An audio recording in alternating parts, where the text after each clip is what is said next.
உங்களுக்கு தெரியுமா, உலகத்துல சில நாடுகளுக்கு நாம் சொல்லும் பெயர் ஆக்சுவலி அந்த நாட்டின் உண்மையான பெயரே இல்ல. லோக்கல் மக்கள் கம்ப்ளீட்லி வேற பெயர்ல தான் தங்கள் நாட்டை அழைப்பாங்க. இப்போ அந்த இன்ட்ரெஸ்டிங் கண்ட்ரீஸ் பத்தி பாப்போமா? முதல்ல டர்க்கி. நாம எல்லாம் டர்க்கின்னு சொல்லுவோம், ஆனா அந்த நாட்டின் உண்மையான பெயர் துர்க்கியே, அதாவது டர்க்ஸோட லேண்ட்னு அர்த்தம். 2022ல யுனைடெட் நேஷன்ஸ் கூட ஒபிஷியலி இந்த பெயரை அக்செப்ட் பண்ணிச்சு. அடுத்து கிரீஸ். நாம கிரீஸ்னு சொல்லுவோம், ஆனா லோக்கல் மக்கள் அதை ஹெல்லாஸ்னு சொல்லுவாங்க.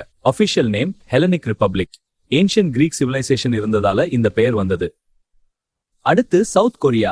நாம சவுத் கொரியான்னு சொல்றோம், ஆனா அந்த நாட்டின் உண்மையான பெயர் டேஹான் மிங்குக், அதாவது கிரேட் ரிபப்ளிக் ஆஃப் கொரியான்னு அர்த்தம். அடுத்து சைனா. சைனான்னு நாம் சொல்றோம், ஆனா சைனீஸ் மக்கள் அதை ஜோங்கோன்னு சொல்லுவாங்க, அதாவது மிடில் கிங்டம். ஒரு காலத்துல அவர்களின் எம்பையர் உலகத்தின் சென்டர்னு நம்பினாங்க. இப்போ ஒரு ஃபனி ட்விஸ்ட். ஐஸ்லாண்டுன்னு பெயர் கோல்டு மாதிரி இருக்கும், ஆனா அது ஆக்சுவலி வால்கானிக் ஐலண்ட்.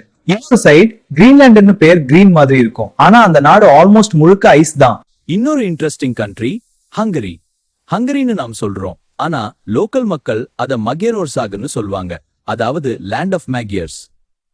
உலக ஃபுல்லா இன்ட்ரெஸ்டிங் ஃபேக்ட்ஸ் நிறைய இருக்கு. இன்னும் இப்படிப்பட்ட அமேசிங் ஃபேக்ட்ஸ் தெரிஞ்சுக்கணும்னா லைக் பண்ணுங்க, சப்ஸ்கிரைப் பண்ணுங்க. அடுத்த வீடியோல சந்திப்போம்.